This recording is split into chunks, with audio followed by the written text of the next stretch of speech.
Blizzard's massive PR crisis. Okay. Hey everyone, and welcome back to another video, this time one that's not about 8.3 and one that is extremely important. Now, we have covered the Hong Kong situation in detail on our other channel, but judging by the comments in this channel, our second channel's audience just does not, like, it doesn't really overlap with this channel's audience, and most here think that I'm staying quiet on the topic. I'm not. Today we are going to be covering the entire situation, geopolitical context, you'll get some further reading, and just a lot of interesting stuff that I think is worth knowing, a follow-up on the situation as well as the impact on Blizzard, as it seems like things are a bit wild over there, with leadership not commenting and a spokesperson saying that they are currently assessing the issue. First though, if you're interested in this story, I highly recommend you read up on the actual Hong Kong situation, as well as the persecution and internment of the Uyghur population of Xinjiang province, where over 1 million people are being interned, and of the social credit score system that's being rolled out across the country there. Want a phone number? Well, as of December 1st this year, that will require a full facial scan that will go to a government database. If you say the wrong thing in social media over there, you'll lose social credit score that will impact your access to services, ability to rent, and your interest rates. What the fuck, dude? God damn, man. Like, I'm so glad. Literally Black Mirror, dude. I am so glad to live in America, dude. Let me say that right now. I am so glad to live in America. It is great. So my hope here is that this incident will lead to more people being aware that the dystopia is not the realm of science fiction any longer. No. Now, as always, this is a story of money, as Blizzard's financial interests are clashing with what should be their morals. Now, it's actually a problem for business everywhere. Even locally in the Northern Irish Games cluster, I know people who cannot comment on this topic publicly for fear of losing financial backing. I mean, hell, right now, my company, my studio, is talking with publishers, and me talking about this could potentially risk us getting funding, and that could be a low six-figure thing. So, I mean, that just goes to show you the extent of Chinese influence. After all, they are the world's largest single market for mobile games and PC games, with a PC gaming audience estimated to be greater than the entire population of the United States in the near future. So with that, let's get into the story. Blitzchung is a Hearthstone pro who was playing the Grandmasters. After winning, he was on a Taiwanese stream. Now, of course, it's actually called Chinese Taipei by Blizzard in order to appease the mainland. Anyway, he appeared on the stream wearing a gas mask. That is somewhat of a symbol of the recent wave of protests in Hong Kong, where many are protesting a new extradition law with the mainland. Now, it's fair to say that those have expanded into a more general pro-democracy movement, and violence has been increasing. Now, when Blitz appeared, the two casters said that they would end his interview after he said what he had to say, and then the casters ducked under the table. Now, they did seem a bit nervous and giggly, so it's kind of hard to read into them. Now, Blitz went on to say, "Liberate Hong Kong, revolution." I feel like the guys that the casters knew it was going to happen. I feel like, as a gas mask of my parents' mask. Well, yeah, it's just a joke, man. I feel like they knew it was going to happen. It seemed pretty obvious to me.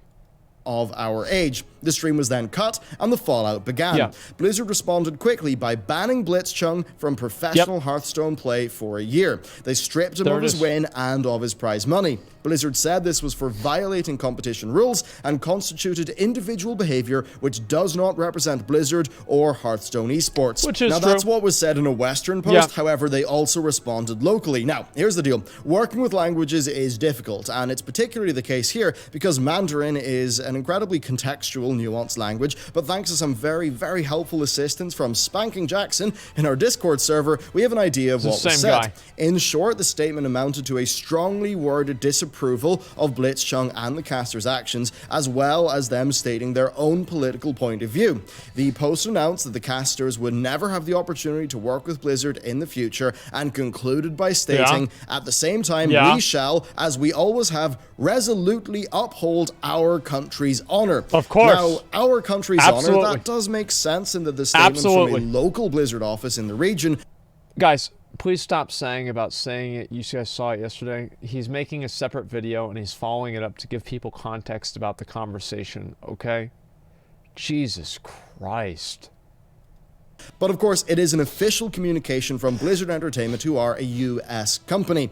So it's rather outlandish, but it is the type of statement that is quite normal for the region. So, Blitz was fired for violating the competition rules. I suspect, though, that the severity of his punishment was informed by the sensitive political situation. I find it hard to believe that the same punishment would have been met out if he, say, mentioned US politics or mentioned the Hong Kong situation, but in the other direction. A reduction of winnings and maybe a minor ban for competing for a small period of time would have made sense here, but I think that because of I feel like if they had done anything, right, if they had cut the broadcasts and not punished him at all, people still would have been outraged. Like, I mean, this is my opinion, right? It's like no matter what Blizzard would have done, people would have still been outraged. Now, would they have been more outraged? No, I think they would have been slightly less outraged, but they still would have said the same thing, right? I think that the issue fundamentally is that Blizzard is operating in China, and they're putting the interests of the Chinese and the government over the interests of what people in America think that they should do, right? That is the core issue, and it's not really just this, but it's like a bunch of other stuff too. Political situation, Blizzard were a lot more severe in their punishment. And really, when you think about how severe that punishment was, and then Blizzard's statement on Weibo, their local statement, it's obvious that it was to keep the party happy. Now, the two casters were also fired. That's likely for facilitating in Blitz's protest. Now, Blitzchung talked to the AFP afterwards, saying, "I sacrificed time hanging out with my friends and studying because of this competition. Even though it seemed that I wasted 4 years of time, I have something more important in my heart. If we lose the movement, Hong Kong will end forever." So overall, I think he did violate the competition rules. And I think that's the point here. He knew he was going to lose a lot. That's what makes his statement powerful. He purposefully broke those rules, knowing he'd probably lose everything, but he did it anyway. I think that makes it a powerful, intention statement. I agree with that. So technically, he wasn't banned for the content of his speech, but that's only a technicality. Again, as I said, when you look at the statement Blizzard issued in Weibo and the severity of the punishment, I think it's obvious that the content of his speech was a major factor in the severity of his punishment. Now, regardless, by punishing him so severely here, all the Blizzard did was ensure that his statement would spread far, and it did. It trended worldwide on Twitter, being covered by mainstream outlets across the world. This was also a very timely issue, though, as the NBA recently had a similar situation, one that was... Why didn't they do it with a delay? Why didn't they do it with a delay? That's why I'm honestly curious. Why? It's from now on, it's anytime you broadcast an event like this, you should do it with a delay. They probably didn't think of it. Then whoever didn't think of it should be fucking fired. Because you should know that there's a bunch of fucking agitation going on in the country. You should know that the fucking people leading the country don't want the agitation, and you should just expect that to happen. Anybody should do that. This gives them publicity, not good publicity. It doesn't help Blizzard. Blizzard, I think, will be unfazed by this in the long run. Or even in the short run, I think they'll be unfazed by this. But it doesn't help them. It certainly doesn't help them. It just makes things more contentious for no reason. There's no reason for that. What they should have done is they should have ran it with a fucking delay, and then the moment that the interview went south, any interview, anything, they just cut it ahead of time. Holy fuck. How do you fuck that up? Does anybody ever talk about that? It's a huge mistake. I don't get it. I don't get it at all. Why would you not do that? Fuck China. It makes so much... Yeah, it just makes complete fucking sense. Maybe they will now. Maybe they should now. Because that seems like a much better fucking idea than going and having these big fucking problems happening in China because somebody says something that you don't want them to say. It doesn't matter what it is. They can say that, oh, I hate black people or something like that. And that would still be bad. And Blizzard still should make it to where that never appears on a broadcast because it makes it dangerous for advertisers. No, really. You want to make sure that all of this stuff never shows up. I don't know why anybody does a live broadcast without any sort of a delay anymore. It's fucking insane. I can't believe it. was actually handled a bit better by its leadership. Of course, Apple have also been in hot water recently for pulling a Hong Kong map application that protesters were using to crowdsource information. Now, thus far, Blizzard President J. Allen Brack and Bobby Kotick of Activision Blizzard have not responded, though a spokesperson for the company actually told Engadget that they are currently assessing the situation. Things on the ground, though, have been a little bit different. Blizzard's Irvine campus has as its center point a statue of Thrall riding a wolf, with a compass beneath it and the compass pointing to company values. 2 of those 8 values, every voice matters and think globally, were taped over by Blizzard staff yesterday. Then additionally, a small number of Blizzard staff did an umbrella protest at the statue, and one of the partaking staffers posted a picture of the group to the Hearthstone subreddit. Certainly a brave enough move. Now, the umbrellas are significant as they reference the 2014 protests, during which the umbrellas became a symbol of resistance after police pepper sprayed dispersing This is part of the video we talked about yesterday. For election transparency. Now, these protests did not stop with Blizzard staff, though, as we've seen Blitz's fellow Hearthstone players join in, with one collegiate league team holding up a protest sign, leading to a very awkward cut in the stream, yet more awkward casters not really knowing how to deal with the situation. They wouldn't need to if they had just had a fucking delay. Just run your tournaments with a fucking delay. Run your tournaments with a fucking delay. Pay a producer to make sure to cut this shit before it happens. The moment they pulled that up, they should have just immediately cut it and known that shit was going to happen. Run it with a fucking delay. And yet more deleted Twitch VODs. Holy There's even more, though, as one of the BlizzCon Hearthstone casters has pulled out. So Brian Kibler, a longtime Hearthstone caster, blogged that he agreed that Blitz did violate the tournament rules, but that he felt that the severity of the punishment was clearly informed by political and business concerns. Which that Blizzard had made an example of Blitz, and that he could not partake at BlizzCon in good faith as a caster unless something changed. Then we've also seen a longtime mod of the Hearthstone subreddit quit and protest, as well as just many players across the world boycotting Blizzard games, you know, posting screenshots of deleted accounts, that sort of thing. Next, though, we do have accusations of Blizzard blocking account deletions. Now, this came via... Just a minute, sorry guys.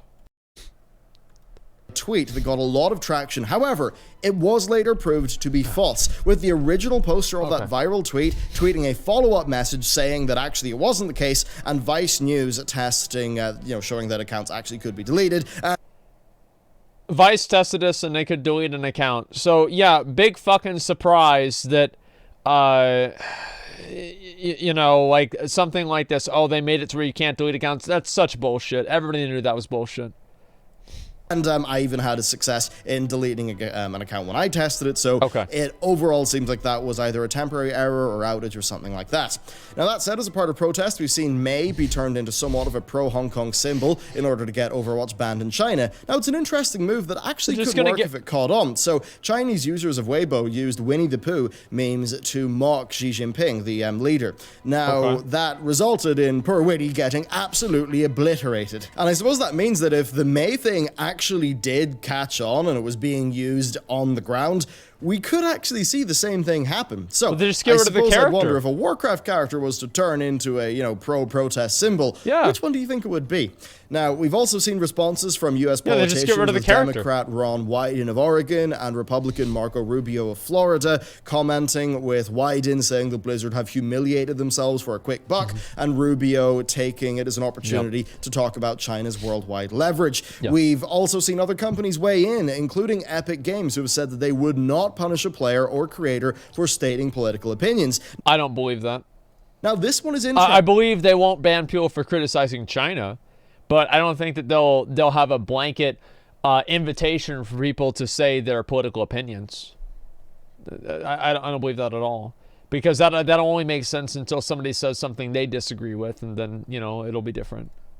Because they are 48.4% owned by Tencent. Activision Blizzard are only 5% owned by Tencent. So what gives here? Well, here's the deal, I think anyway. Epic Games are a privately held company, with founder Tim Sweeney being the majority shareholder. That means that Epic are not susceptible to the same market pressures that Activision Blizzard are. They simply don't have a stock that can drop. As for Blizzard, though, well, Blizzard are a business unit of Activision Blizzard, and, Activision Blizzard stock had a minor dip, but it's it's mostly holding its value. Why? Well, because the markets will have seen this to be the correct move. Indeed, much of this comes down to financial interests. China is big money, but it's not even that. What China really is growth. It's the fastest growing market for gaming and for esports. So that means that everyone is rushing for a slice of that pie, and the prevailing opinion there is that if you lose ground there now, it's going to cost you billions and billions in lost revenue in the future. Right, they want to establish a foothold now. This, though. One of them is financial, the other one is ethical. So Blizzard's leadership team has a fiduciary duty. This means they have a legal obligation to act in the best interest of their shareholders. Now, this could be part of why the decision was made. Could they have successfully took the hit, though, and argued that taking that hit was, serving their Western audience and was in the long-term health interests of their company? I think they probably could. So I think it's more... I think they could if they wanted to get voted out next time there was an officer meeting for the fucking shareholders, sure. The thing is, even if Blizzard took a stand on this, they'd just be writing their own fucking wills. Because the people that would take a stand on it, those people would just get voted out next time, and they'd lose their job, and then they'd just hire more people to go back into China. That's the problem with publicly traded companies, is that the investors just want to make more money. That's the way it goes. Just an excuse, being real with you.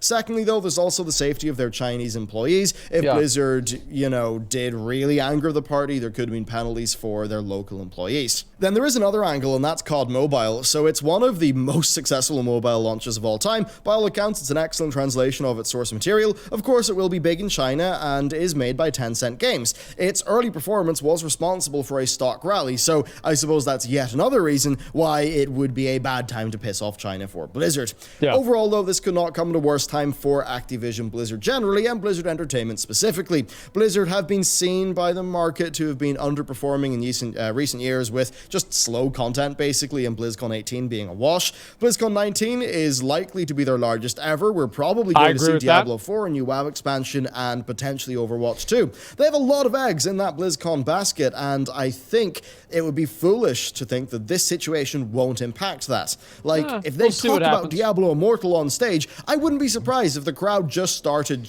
shouting slogans at them. Their QA sessions, they're bound to be a mess. I imagine they'll try to confiscate as many protest-related items as they can in the front door, but ultimately, it's going to be a hard time. That is, unless they do something now. Blizzard have said that they are assessing the situation, and all I can say is they'll have to choose their next words very carefully. Ultimately, what I believe they're going to try to do is to appease their Western audience and the Chinese party. But ultimately they are going to have a problem of incompatible interests and incompatible values. So... Well, that's exactly right. There's literally no way you can make both people happy. The Chinese government wants censorship. The U.S. audience doesn't want censorship. What do you do? What do you do? There's no way to handle it. I don't know what to say. There you go. That's a look at China's overall media influence. Now, if you would like to learn more about their geopolitical influence, I would recommend that you read up on their Belt and Road Initiative and how they are using debt traps and predatory investment to increase their foreign holdings and just do a lot of stuff in emerging markets. Really, geopolitics is a very interesting topic. It's a very important topic, and I think it's one that a lot of reading it's just not done on. I think there's a lot of headlines, right, in the news, but the actual reading into the issues and what's really going on, the deeper stuff, that is often left out of the public discourse. And if anything, my hope would be that the increased awareness sort of brought onto these issues by this situation will just lead to more people sort of being educated and knowing what's going on in the world, because I think that ultimately is a very, very important thing for all of us. So anyway, there you go. That's my current thoughts on this situation. The next update that we'll do in this will be back on the second channel, though. I did this in this channel so that everyone here, because I think most of this audience doesn't even know about the second channel, so I just wanted it to be crystal clear in no uncertain terms what I think about this on the Warcraft channel. Okay. That said, we will have an episode of the Roundup on our news channel tomorrow. Yes, tomorrow's Friday, so tomorrow. And if there are any small updates, we'll put it there. Now, that said, if Blizzard, if J. Allen Brack does have a big response, then I think it would make sense. Obviously we'll see more about this. As well, likely rolled into our regularly scheduled Warcraft news, which is normally over the weekend. Regularly scheduled That's my programming. thoughts. Let me know what you think down below, and with that, I will see you next time. Okay. So, this is exactly pretty much what everybody expected to see. You need to lower your ideals of freedom if you want to suck on the warm teat of China. South Park, that's about right. Blizzard is going to be a real-life raid. Oh, BlizzCon is going to be a real-life raid. I don't know why people think that, like, BlizzCon is going to be some sort of fucking thing where people come and hold Blizzard to take Blizzard to task. We're going to make sure that, you know, we let them know how we feel. People are going to get pissed off. There's, like, maybe one guy that's going to ask a question at the Q&A. He'll be removed from the stage. There'll be a few tweets about it, and that's going to be it, right? If everybody starts chanting or something like that, I don't think that a lot of the people that are involved are really interested in this kind of stuff, right? Like, how many people at BlizzCon want to go and be part of this kind of thing? I don't know. I really... And I'm just being realistic here. I'm not saying this is what should happen or anything. I'm just saying I think this is what's going to happen.